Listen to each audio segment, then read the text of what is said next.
اعوذ باللہ من الشیطان اللعین الرجیم بسم اللہ الرحمن الرحیم۔ بیان ہو رہا تھا کہ انسان مسافر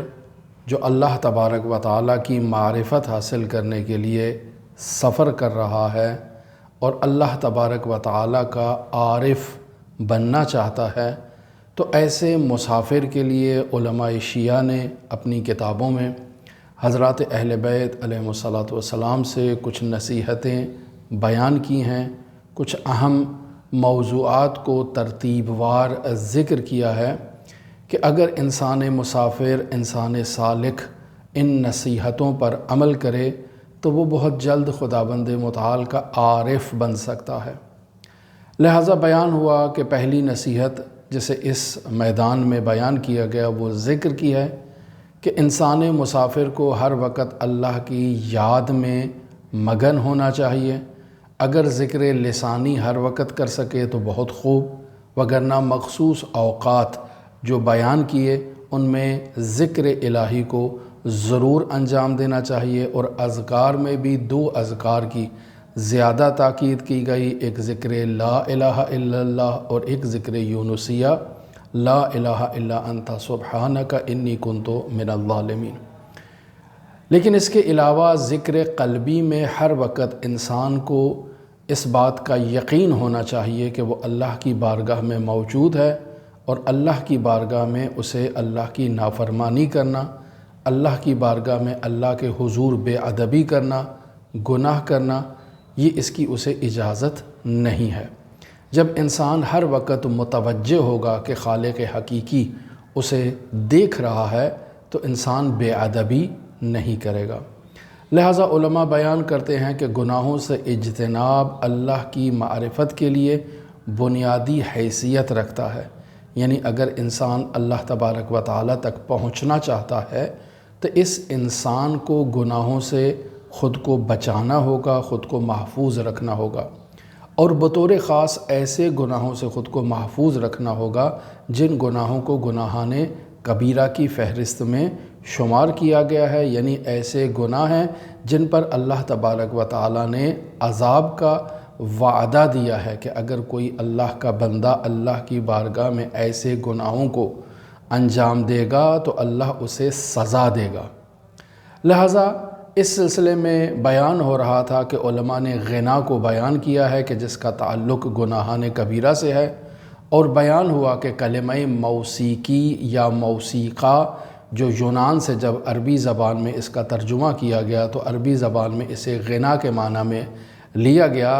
اور موسیقی میں درواقع دونوں آوازیں آتی ہیں، یعنی وہ آواز جو انسان کے گلے سے باہر نکلے اس آواز کو بھی موسیقی میں شمار کیا گیا ہے، اور وہ آواز جو آلات موسیقی سے نکلے ان آوازوں کو بھی موسیقی شمار کیا گیا ہے۔ جبکہ فقہ اسلامی میں غنا کو ایک خاص انداز میں بیان کیا گیا ہے جس کی خاص شرائط ہے، یعنی انسان آواز کو اپنے گلے میں گھمائے، آواز کو رقیق کرے، پتلا کرے، اور پھر اس آواز سے مخاطب کے وجود میں حزن کی یا سرور کی کیفیت کو منتقل کرے۔ یہ اگر انتقال انجام پائے تو اسے طرب کہا جاتا ہے۔ اور آخری چیز جو علماء نے غنا کی شرط میں بیان کی وہ کہتے ہیں کہ وہ باقاعدہ لہو و لعب یعنی فساد، یعنی غنا کی جو بحث ہے اس میں اس چیز کو ذکر کیا جاتا ہے کہ عیاشی کی محافل سے اس کا تعلق ہونا چاہیے۔ لہو و لعب کو اس معنی میں اگر کیا جائے تو یہ زیادہ سمجھنے میں آسانی دیتا ہے۔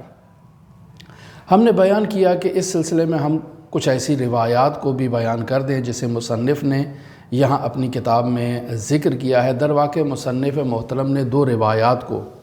نقل کیا ہے، اور انہی دو روایات کو آپ کی خدمت میں ہم بیان کرتے ہیں۔ پہلی روایت ہے جسے مرحوم قلینی رحمۃ اللہ علیہ نے اپنی کتاب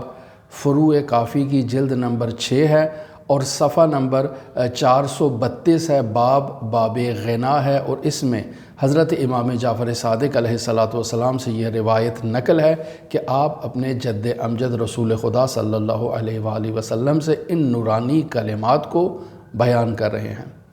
رسول خدا صلی اللہ علیہ وآلہ وسلم فرماتے ہیں انہاکم عن الزفن والمزمار وعن القوبات والقبرات۔ رسول خدا فرماتے ہیں انہاکم، یعنی میں آپ کو منع کرتا ہوں، نہیں کرتا ہوں۔ اور جب رسول خدا صلی اللہ علیہ وآلہ وسلم نہیں کر رہے ہیں تو اس کو انجام دینا اس عمل کو حرام ہوگا۔ تو انہاکم، میں آپ کو نہیں کر رہا ہوں، عن الزفن، زفن در واقع اس حالت کو کہتے ہیں جو ایک مرد یا عورت میں اس غنا کو سننے کے بعد ایجاد ہوتی ہے، ایک ایسی وجد کی کیفیت ہے جسے آپ ڈانس کہیں، جسے آپ اپنی زبان میں رقص کہہ سکتے ہیں، ایک ایسی کیفیت کو۔ تو رسول خدا فرما رہے ہیں کہ میں آپ کو اس رقص و سرور سے، اس ڈانس سے منع کرتا ہوں، والمزمار، اور مزمار سے آپ کو منع کرتا ہوں۔ مزمار کے معنی میں بانسری بھی بیان کیا گیا ہے، اور در واقع ایک چھوٹا ڈھول جس سے آواز جو ہے وہ باہر نکلے اور انسان میں ایک ایسے وجد کی کیفیت کو ایجاد کر دے۔ پس مزمار در واقع ایک ایسا کلمہ ہے کہ جس سے یہ معانی استخراج ہوتے ہیں۔ وعن القوبات، قوبات در واقع ایک ایسی چیز ہے کہ جس کے اوپر پیٹا جائے اور آواز باہر نکلے۔ پس مزمار میں اگر ہم چھوٹا ڈھول مراد لے رہے ہیں تو قوبات میں اور قبرات میں در واقع ایک ایسا وسیلہ لیا جائے گا کہ جس کو اگر پیٹا جائے تو آواز نکلے، تو آپ یہ بھی کہہ سکتے ہیں کہ ایک وہ بڑا ڈھول اس سے مراد لی جا سکتی ہے۔ اور بعض دوسرے ایسے آلات موسیقی موجود ہیں کہ جن کے اوپر کسی چیز کو مارا جاتا ہے اور اس سے ایک آواز باہر نکلتی ہے، تو رسول خدا صلی اللہ علیہ وآلہ وسلم اس سے ہمیں منع کر رہے ہیں۔ پس اگر کوئی انسان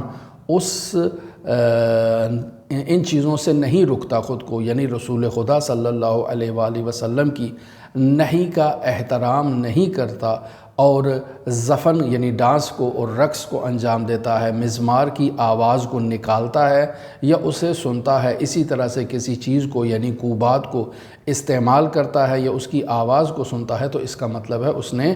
گناہ کیا ہے۔ اس موضوع پر ابھی گفتگو جاری ہے۔ اللہم صلی علی محمد و آل محمد وعجل فرج قائم آل محمد۔